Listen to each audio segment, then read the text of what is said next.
Yeah. So they all have good, lavender scents. Yeah.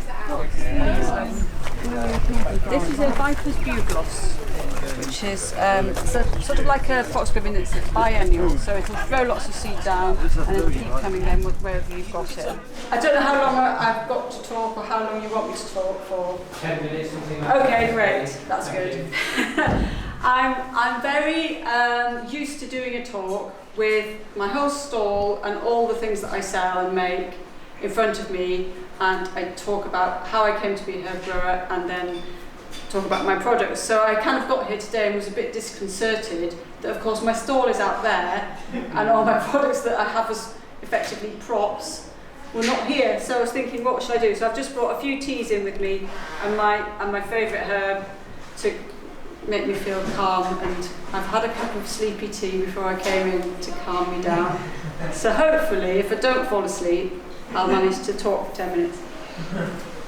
So yeah, I was just, I think, I don't know, did we have to give a title for our talks? I can't remember what I said. I think I just said I'm just going to talk about herb growing. So I'm sure, as when I talk to any like garden club or something, there's loads of people here who know plenty about growing herbs, and I don't need to sort of do a how-to kind of talk or anything like that.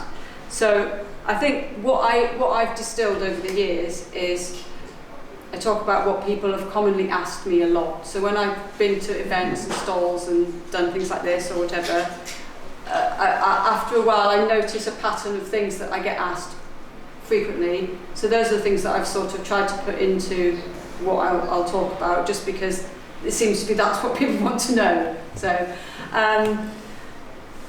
people often say, well, how did you get into it? Are you trained? How do you learn to grow herbs? How did you become a herb grower or whatever? And my story is just my story. It's obviously everybody does their own path. But I was not trained in growing herbs per se. I'd had a different path in life as a young woman. I'd been an academic and it hadn't suited me, let's say. And one day I decided that I'd had enough and I left what I was doing quite sort of precipitously, and was a bit lost for a while, but did decide that I just wanted to grow things. And the background to that is that I grew up on a farm. I grew up on a dairy farm, and I don't think it ever left me, in the sense of, even though I went off to Oxford and other universities after that and thought I was going to write a PhD, I still had a very strong yearning to be doing something related to the land, for want of a better word, and to the sort of the life that is land-based. And I think, yeah, just getting to that point of thinking, right, I don't want to be doing this, I want to be growing things, was quite a good point to get to. So for a while I just, by sheer nerve, went around doing people's gardens just by telling them that I could. And that wasn't necessarily true, but I did work on it and become better at it.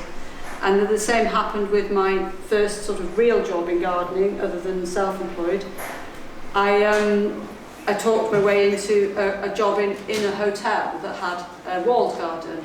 And that was a fantastic garden because it was not ready for me or anyone to garden. It was completely overgrown, full of bindweed, had some historic things like fruit trees around the side, but everything out of control and very wild and lost.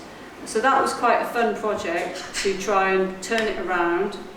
The brief was that it was a hotel and they wanted a productive garden for the chefs to have produce out of. So I sort of drew up a plan, which was literally drawn on the back of an envelope, presented it and said, yes, I can do this, I can make it full of lovely fruit and vegetables and herbs. And off I went, and again, just with complete enthusiasm, trying and failing and trying and succeeding and finding ways that things grew and what would grow, and spent a lot of time in my shed reading books and drinking cups of tea to work out how to do it. But it came together over the years. I took it from the state it was in to a productive cultivator garden. I took it through the process of organic certification with the Soil Association. And every year I presented a little report to the hotel manager to say how wonderful I was and how she should pay me more, and that had greater or lesser level of success. But I always wanted my own bit of land, and that was what brought me to Wales. Basically, was despite loving what I was doing in the hotel, I always thought this could also be taken away from me one day when they decide to build a spa on this walled garden, which is in fact what they have now done. Not entirely as dramatically as it sounds. There is still some garden there, but a very big corner of that walled garden is now actually a swimming pool. And that is true. That was after my time, I'm glad to say. But I always knew that I didn't want to just stay there working someone else's land, if you know what I mean, that I would like to see my work come back to me in terms of looking after a piece of land that I could feel not necessarily ownership of, but stewardship of, and a long-term commitment to, that was also, you know, committed to me, if you like. So that took me to looking for places where I could afford to do that, but there aren't many places that you can afford to do that, certainly not where I was living and working at the time, which was near Bath, and that was is a very well-off area, and didn't offer many small holdings with, you know, price tags of a gardener's wages. But a friend of mine had married a chap from Llandeilo, and she said to me one day, you should come and look in Wales, they've got real small holdings there, you know, where people actually do small holdings, not just put ponies in the paddock.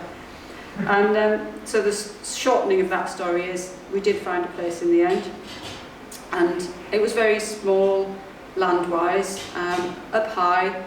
My friend who'd been sending me, this was back in the days before much was on computers, so she was sending me the details of all these places. She'd written on this one, don't think this will be very good, or something like that. But that was the one that we ended up buying. And I arrived in Wales with my then husband. I was 7 months pregnant, and I had about, I think it was about 3 acres of very overgrown grassland, and just an idea that I wanted to grow things. And I think I'd already been quite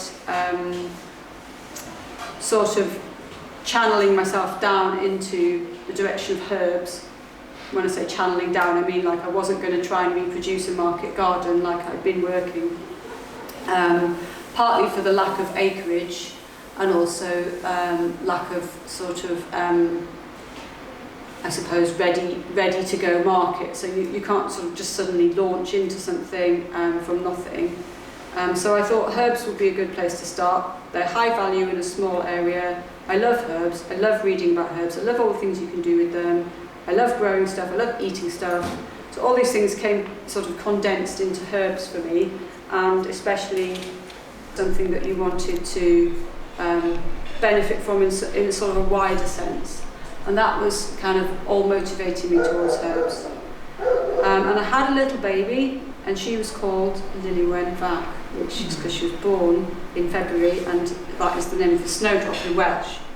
And a few months later, my husband, who was an accountant and prone to sort of pushing me into things, said, well, we're going to register you a company now because this is the best way to do it. And what are you going to call your company? And I said, well, I don't know. Let's call it after the baby. So that is how Liliwen Herbs was born, a little while after the original Liliwen was born. And so that's where Liliwen Herbs came from. And a few years later, my graphic, if you like, my logo, I got designed because of my most favourite herb, which is a calendula. So that's why I brought this in to keep me company. And the reason that it's my favourite herb is because it does so many things. So when I said I wanted to grow herbs and do stuff with herbs, I still wasn't really sure what I was going to do with them. I mean, I was pretty experienced in growing things and pretty experienced in feeding people the things that I'd grown, but I had never tried. I wasn't qualified to do anything medicinal with herbs. I'd never tried things like much more than picking a sprig of something and putting it in a cup with some hot water on to see what would happen. And I'd never tried anything else that you could do with herbs, such as making them into potions and lotions, for want of a better term. So all of these things I've basically experimented with over time and come to a way of doing something, a formula or a presentation or a product, if you like, that has come out of it. And along the way, I've also been very, very, not distracted exactly, distracted might be a word for it, I've been diverted into having to make a living from doing something that I'm still wanting to do. So I started off, put one polytunnel up, and you know, with the baby strapped to me at this point, and sewed it up with various green things that I wanted to grow, some herbs that I thought chefs might like, because I knew chefs. I'd worked for a hotel with some fussy chefs, so I knew what sort of herbs they would want. And my first sales were actually not herbs at all. It was some rocket to the guy who was delivering to me, who was delivering my organic veg to me before I'd got a garden that was producing anything for me. I had somebody turning up with a bag of, you know, mixed veg from a local organic supplier.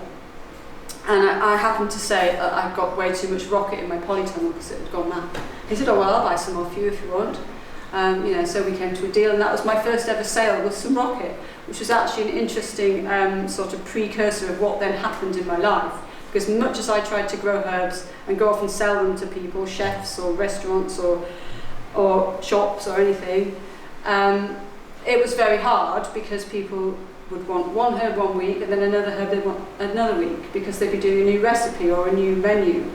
And this was a bit of a struggle, which I hadn't really thought of from the position of just being an outside supplier, because when I was working for the hotel, I didn't have to worry about my marketing. My chefs were my marketing, and all I had to do was literally go into the kitchen and go, this is what I've got this week, this is what's growing in the garden. And they had to make up a menu to go with that. So it was completely the reverse from what I was used to. Instead of me being having to sort of convince them to use anything, they were sort of just told, you've got to use Lucie's produce from the garden and you know, make your menu seasonal. And of course that was a little bubble that I wasn't aware of. Outside is a different matter.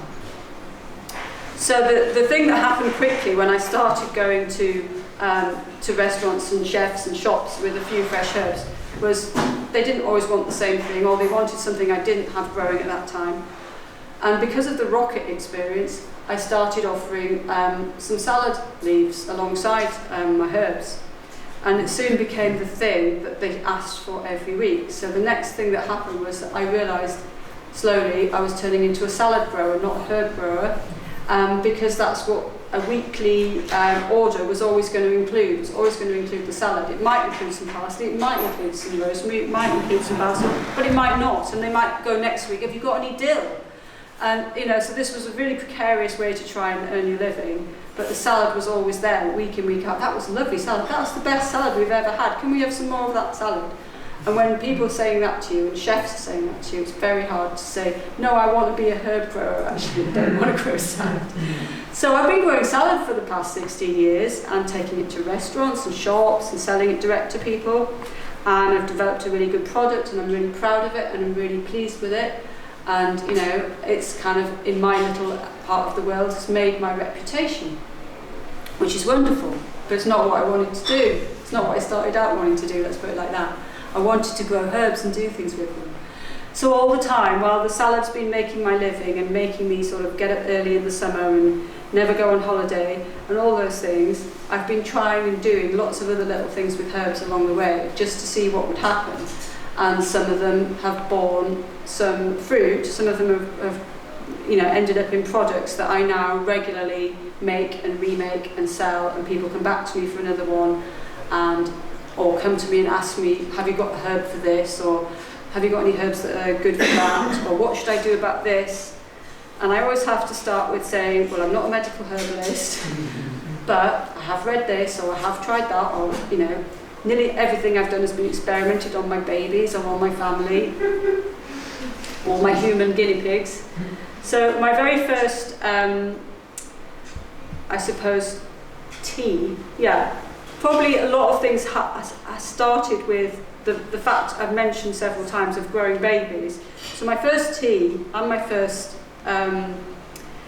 body care product all started around the same time. So the first tea I made was this one, which I now call pep-up tea, which is my idea of humorous naming, because it's a blend that's supposed to pep you up as well as it has peppermint in. So this blend is peppermint, nettle and lemon balm. And this started because I was pregnant and I was really low on iron and I couldn't cope with the iron tablets because they made me constipated. So I thought, right, I've got to find some fresh, good ways of getting iron into me. And I read around, and of course nettle kept coming up. Nettle is full of iron. And I tried drinking nettle tea and it was revolting. And I just thought, I can't do this. I've got to get this down me every day without being sick. I was already having trouble not being sick. So I started experimenting with putting nettle with something else to see what would happen. And I put it with something that I thought would be strong, like peppermint. And that was okay, but it was a bit of a fight. It was who's going to be the dominant one? Is it going to be the nettle that you can taste more? Or is it going to be the peppermint you can taste more? And that seemed to happen quite a lot when you put two herbs together. There was this kind of question about what is it you can really taste? Is something dominating the other one? And I don't know what was the moment that clicked in my head, but at some point I realised that actually if you're going to get rid of that fight, you've got to put somebody else in there. So that was when I started with 3 herbs. So the third herb, lemon balm, I'd tried with the nettle as well, and again I had the similar thing of, is it going to be too lemony and not nettly enough? But then if it's not nettly enough, is there enough nettle in there? I need to drink nettle.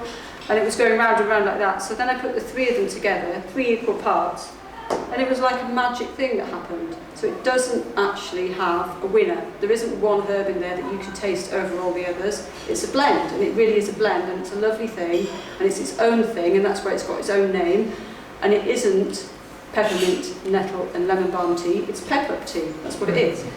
And that little formula has happened and reproduced again and again and again for me over the years with doing different blends for different things. So I have about half a dozen teas that I do now, and they're all 3-part blends, so they all have 3 equal parts of a herb. Some of them will be something that I've made for a purpose. So the most obvious one is sleepy tea, which is a fairly obvious purpose what that's for. And that one started from my sister saying to me, I'm really having trouble getting back to sleep in the middle of the night because I wake up, feed the baby. There's a lot of babies in this story. Feed the baby, and then I can't go back to sleep because my mind is racing. I've been disturbed, and I have to have something to drink. What kind of thing should I be drinking? I don't want to drink caffeine in the night. So I looked into herbs that would be quite useful for relaxing and sleep. And one of the reasons that I have to come up with a formula is not just the practical, what is it good for, or what is good for that, but also what have I got growing? What can I grow? What does grow around me? What is the perhaps that I can forage around me as well? And those are the herbs that then have to, in the Venn diagram, also cross over with the need of what this tea has got to be, and can I grow it? Can I produce enough of it? So these 3 herbs, chamomile, it's fairly easy to grow if any of you's ever grown it. What's more fiddly about it is harvesting it. Blackberry leaf, I don't even grow that, it grows itself, but it is quite a pig to harvest also. And then the mint that is in here is a Moroccan mint, so that's a really lovely aromatic one. As soon as I made the pot of that and put it on my store just now, people were coming around going, oh, your store smells lovely. I can smell your mint. And I really wanted to say, yes, it's this mint here in this pot, but actually the truth was it was the mint in the teapot that they could smell that was aromatizing because it had been made into tea. So those herbs were my formula for my relaxing blend. And that's sort of how it's gone on really. Either somebody's come up to me and asked me, have you got any herbs that are good for this? Or I've had a reason to look for something that is a good herb for doing something. So this blend, my balance mix, is balance as in balancing your hormones. So this is alchemilla, lady's mantle, raspberry leaf and calendula flowers, very pretty, with the calendula flowers in it. Calendula. And it's, I suppose, anything from my teenage daughter all the way through. So it's balancing any kind of hormonal sort of rage or PMT or just ups and downs really. So I've drunk a lot of that over the years, given a lot of it away over the years. And it's one of those things that, again, it's come to its own identity. It doesn't have one particular flavour of one herb. It's quite an astringent one. Both the alchemilla, I think, and the raspberry leaf are quite astringent. They've got a little bit of tannin in, so that's quite near in mouthfeel to something like green tea. And the calendula is very soothing and is also phytoestrogenic, which means it has the action of estrogen in your body. And that leads me on to another similar but slightly more advanced. This is my menopause tea, so I call pause brew. And the funny story about that is, I went into the post office one day and the lady behind the counter said, I think I'm starting the menopause. Have you got any teas, any herbs that are good for menopause? I said, oh, well, I'll go away and research it for you. And I went away and I read about herbs that were good and which ones I was going to put in the tea and what I could grow and what I could forage. And I came up with a blend and I went back to her and said, I've got this really great tea and I've tried it and I've tested it and I think it tastes good. I think you'll like it. And she said, oh, it's not the menopause, I've got a thyroid problem, I've been to the doctor now. But nevertheless, I persisted, and this is actually one of my best sellers now. This has got another phytoestrogenic in it actually. This is got red clover flowers, which if you can see the purple flowers. It's got some sage in, which is not so much for your hormone replacement, but it's a diaphoretic, which means it can help promote sweating, which sounds kind of the wrong thing to say about menopause, but by promote sweating, what it means is it brings something through your system, so it will flush out the needs that your body is doing in the hot flushing and the night sweats and so on. And then it's also got nettle in, which is a very good herb for building up your minerals, which you tend to lose as your hormones deplete and your bone density depletes. You need to replace a lot of mineral that is lost in your system. So that's my menopause tea. I've got a couple here. No, I haven't got a couple here. I've got one missing here that was actually my first and only concept tea, which was, I had this moment a couple of years ago because I had a tea called winter tea and it sold really well and it was for winter ailments and so on. And then, of course, I couldn't sell it in the summer. So one day I thought, I think I want to have a summer tea. I want to have a tea that is the taste of summer, that is just what you think of when you think of summer. So that was like me going off into fairyland and thinking, what would be nice for a summer tea? And my combination that I came up with in the end was meadowsweet, elderflower, and lemon verbena. 2 of 3 are actually foraged ingredients, so they are actually me standing in a summer meadow picking those things and then taking them home to dry. But I wanted to mention that one, even though I haven't got the tea here, because Justine has mentioned salicyliates, which is also present in meadowsweet. And meadowsweet is another plant that they would have originally used as an anti-inflammatory and a painkiller. And I don't know anything about drinking any tea made from willow bark, yeah. But it can be done. You can make it from willow bark. I've never done it, and I don't know the method or whatever. I assume there's some form of stripping of the bark and drying it perhaps involved. But certainly the meadowsweet is one that I've read a lot about that people do use also for similar purposes. So interesting how those two little things overlapped. We've got a lot of that growing in our willow field as well, so interesting. Yeah. So you ought to be really blissed out, really. Yeah. Yeah. And then what else have I got there? I've got my last tea that I've made most recently is forest tea. And that just came from the joy of somebody introducing me, another pollinator grower, actually, a chap called James, introducing me to pine needle tea. Which is a fantastic herb. When I started reading about pine needles, I was amazed at all the things they can do, but really good for your chests. So it's very timely to read about this when coronavirus has been like decimating everywhere, that this was a really good herb for chesty, respiratory stuff. And also another herb in there, lemon verbena, it's very similar, good for your chest. And again, the nettles are in there, which is very fortifying for any kind of slightly below par ailment. So forest tea is to make you as strong as a tree, basically.